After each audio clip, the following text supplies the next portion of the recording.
My father was a doctor and a very popular professor of obstetrics and gynecology.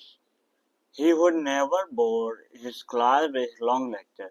Every now and then he would tell his students stories, usually real life incidents, in order to liven up his lecture. His classes were well attended and lively. I once asked him, "Why do you tell so many stories in a medical class?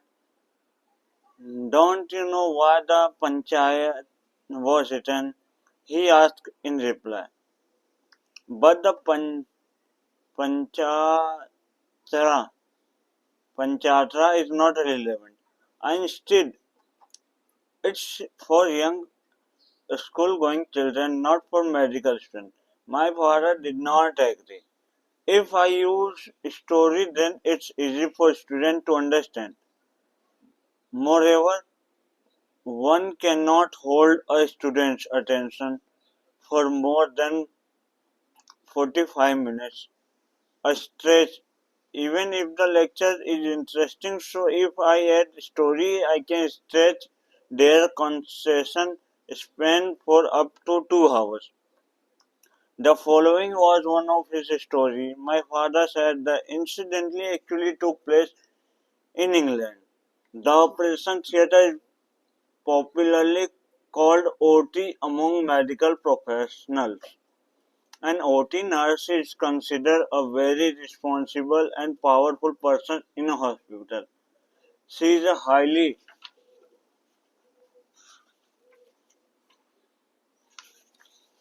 respected by doctors and surgeons.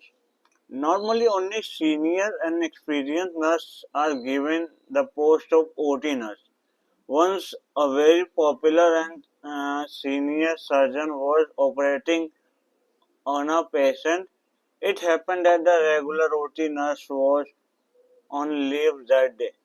The nurse who was posted to the OT in her place was a young girl of 22. She was a greenhorn just out of nursing school but smart and good at her work. Before starting an operation, the nurse in charge usually count the cotton man.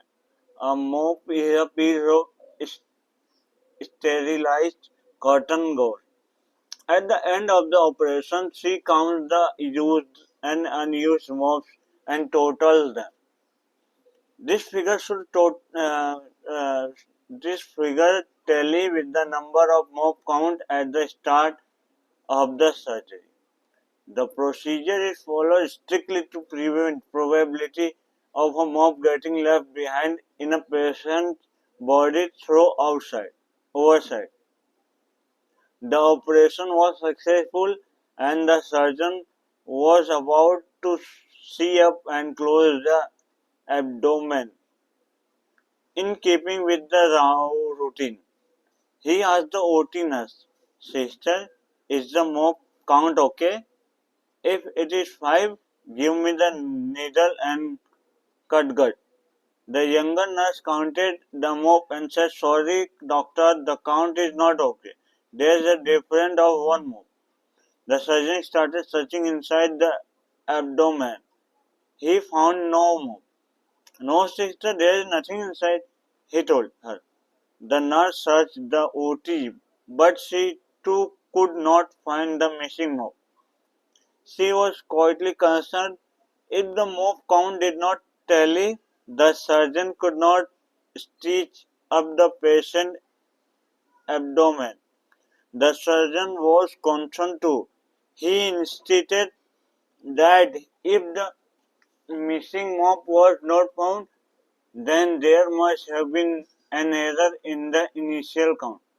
But the sister was very confident of her count and was quietly firm that she had not gone wrong.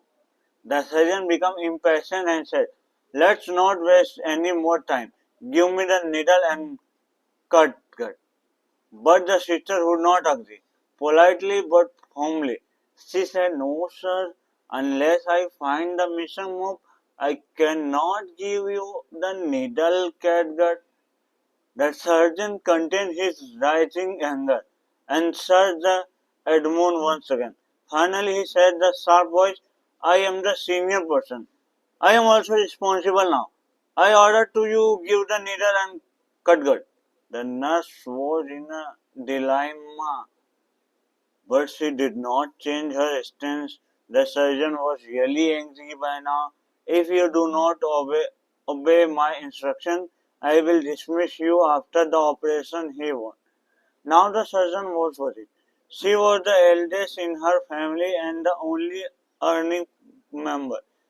It would be terrible if she were to lose her job. She was fully aware of her precarious position, but still she is what she thought was correct. Sorry, sir, I cannot give you the needle and cut. It was an impossible situation. The inexperienced nurse apprehensive defiance had to surgeon fuming.